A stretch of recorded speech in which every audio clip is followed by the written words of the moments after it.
What it do, Durag Nation? So let's talk about what many of us want in Marvel Rivals right now, and it's not more swimsuits, it's villains. Look, the summer content has been great, zero judgment, we're all sinners. But after a full month of Marvel Rivals Beach Volleyball Edition, the community has gotten much louder about the desire for more playable villains. And here's the good news, I think playable villains are coming way sooner than a lot of you think. So today I'm going through some of the biggest villains Rival has already teased, when I actually expect each one to become playable, and the exact role and kit I want for them based on their lore. First, Hulk smash that hype button to share this video with a Marvel fan and let's get it. So let's start with the obvious one, Dr. Doom. And I don't think this is even a question of if, it's a question of when. Here's my logic, and it's airtight. The Path to Doomsday event. You do not name your whole roadmap after Doom, and then not give us Doom. That's not a tease, that's a legally binding contract. So this new game mode will be live during the same month of the Avengers Doomsday movie. We don't know much about what's happening in it yet, but we'll probably be fighting Dr. Doom in Marvel Rivals. Then I think he'll be added to the roster officially, either during December or as the first big hero of January, like they did with Deadpool at the start of this year. They'll probably even have a trailer for the Doom season at the Game Awards like they did with season 6. As for his role, Doom has to be a Vanguard. It's not even a debate. This is a guy whose entire deal is incredibly tough armor, mystic force fields, and an army of Doom bots. You give him a deployable shield, you let him summon Doom bots to zone space, and you let him tank the front line while he throws hexes and gadgets at your backline, like the device he used in Marvel Rivals lore to shut off Rogue's powers when she fought him at her second wedding. That's a top tier Vanguard, and it writes itself. Doom would be a new frontline tank.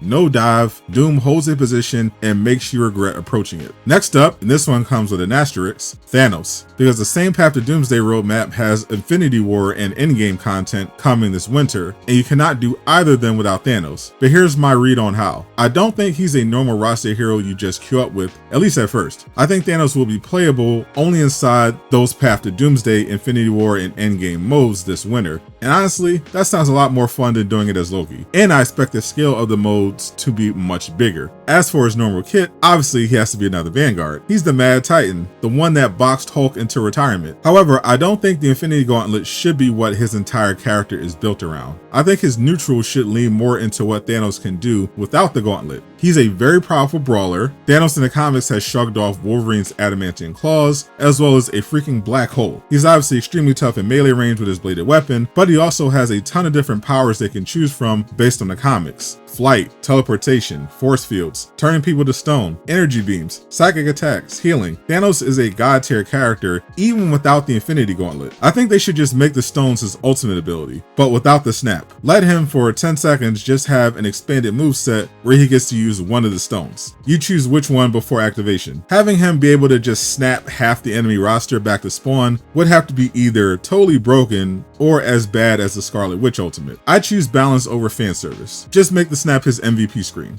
Third one, and this one could hit harder than every villain so far, Green Goblin, the most iconic Spider-Man op and one of the villains I see most requested. Rivals took notice because they've already started setting up his arrival. Technically, Norman Osborn, the billionaire driven mad by his own super serum, is already in the game. If you've been on the Lower Manhattan map, you can find a portrait of him as an Easter egg. But that's not all, because Green Goblin was one of the villains executive producer Danny featured in his weekly Twitter polls that teased potential characters Rivals is working on adding, and Goblin won. The fans looked at the ballot and voted for the man on the flying surfboard who throws pumpkin weapons at children. Democracy wins again. I expect Goblin to land somewhere in 2027, but as a Vanguard. I think he'd be perfect as another flying tank to harass people with Angela, and it matches his character because he's strong enough to put hands on Spider-Man while buffing himself more with tech from his company. So make him a flying off tank that gets tons of mobility from his glider while his main attacks are throwing pumpkin bombs. They should be a mix of explosives and gases that can either debuff or put you to sleep like Mantis. Plus, his glider can also fire dangerous projectiles as well.